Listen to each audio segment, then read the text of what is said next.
Egypt and some other friends of Nigeria, we all will surely come out as a nation because we are fighting a just cause. Even a little child on the street will tell you this. We shall never go back to Nigeria again. God's grace will surely emerge as a nation. And so, as far as this war continues, we'll fight to the last man.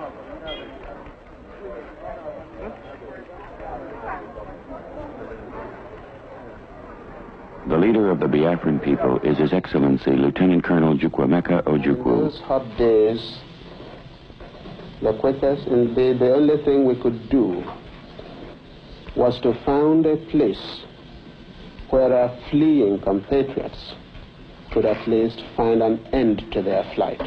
This is what Biafra is, the end of the journey for a persecuted, massacred, pursued people.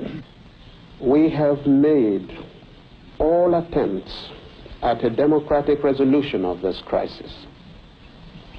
I have offered open elections, plebiscite. I have offered just an open carte blanche suggestion, anybody who can find a democratic way of finding out the wishes of the people, let him suggest it and we will go for it. My name is... Before the war, Guy Akobo was a lawyer. A refugee from Port Harcourt, he talks about his brothers. As an ordinary Biafran, I have been affected by this war, just the same way as millions of others. This is one of the main squares in the town of Umuahia. It's right opposite the market.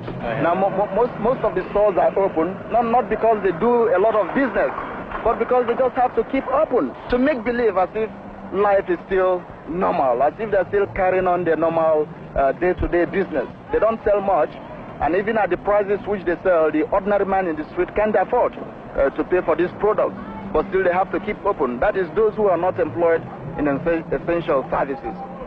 When people go to the market and they find that prices are so high, really there ain't much they can do about it, because they know it's not the fault of the traders, but the people are really not bothered. It does not affect their morale. In fact, one thing which has helped Biafrans to bear and to sustain themselves is the extended family system. Every Biafran considers any other Biafran as his own brother or sister. And if he finds anyone hungry, he takes the person in and gives him some food. You see, we are interdependent, and we treat ourselves as brothers, as one, because we're all undergoing the same suffering and the same hardship. Can't find any Biafran begging. People are really ashamed to go begging either for food or for money. They prefer to do an honest day's work for their daily bread, because we understand what we're fighting for, and we prefer to make any sacrifice, whatever, no matter how long it lasts, so as to get our fundamental rights. That is the right to exist as a people, the right to protect ourselves, the right to our home, to practice our religion, to live as we would like to live. The head of the Biafran judiciary is their Chief Justice, Sir Louis Mbenefo. As a judge, naturally, I believe in the rule of law, and the government of Biafra believes in that. Right from the start of the crisis, we have maintained law and order in Biafra. The courts have been functioning subject to the exigencies of the war. In fact, if you look outside here, you'll see 4 courts in this area, all performing their duty. I think that is very good evidence of stability.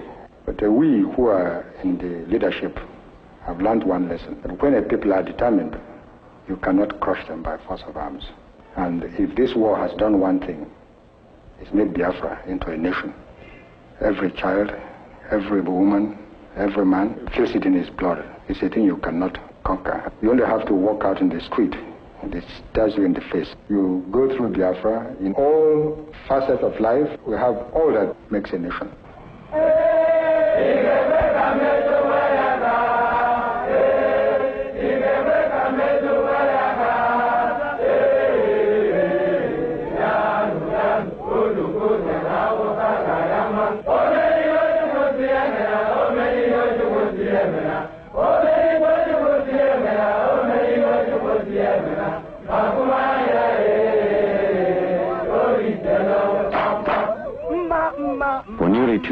the Igbo people have been fighting against an attempt at the systematic annihilation of their entire population.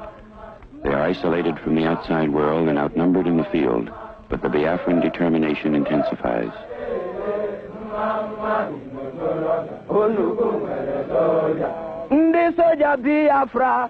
I have a large army on the field now fighting.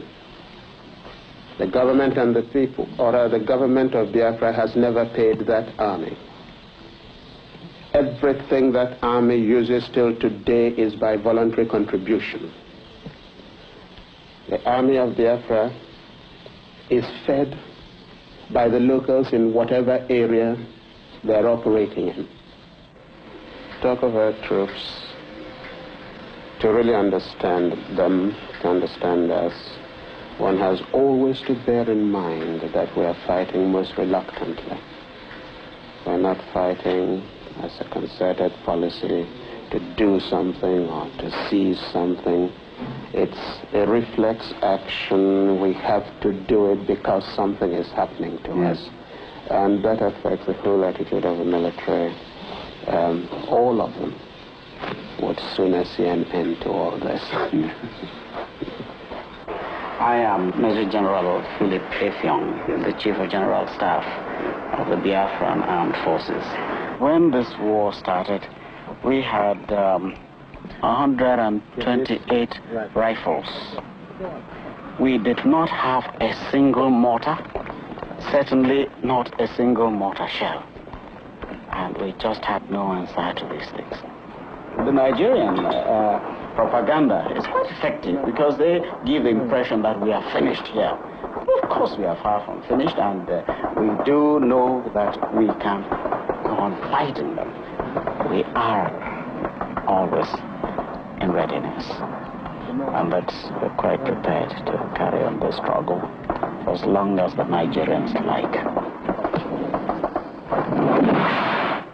You dismount. That's the order. Come on!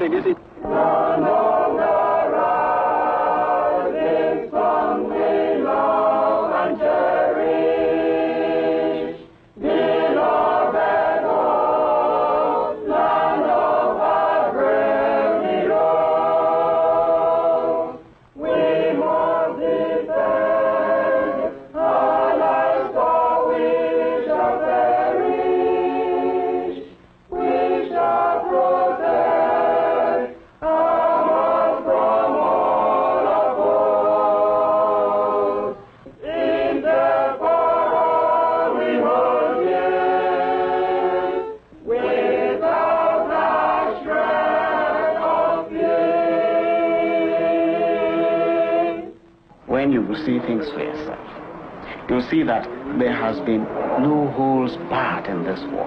As far as the Nigerians are concerned, it has been total, it has been all out. But the truth is this, that we are fighting for our survival. I mean, I don't know how we can best convince the world that this is really so. Since they don't want to see their way to talking peace, we are quite ready that they will not talk peace, then we will not surrender. That is one thing we will not do. They can be sure of that. If the world wants the whole of Biafrans to be murdered in cold blood or killed off, maybe they will do that. They will have their own Nigeria, but there will be nobody in it.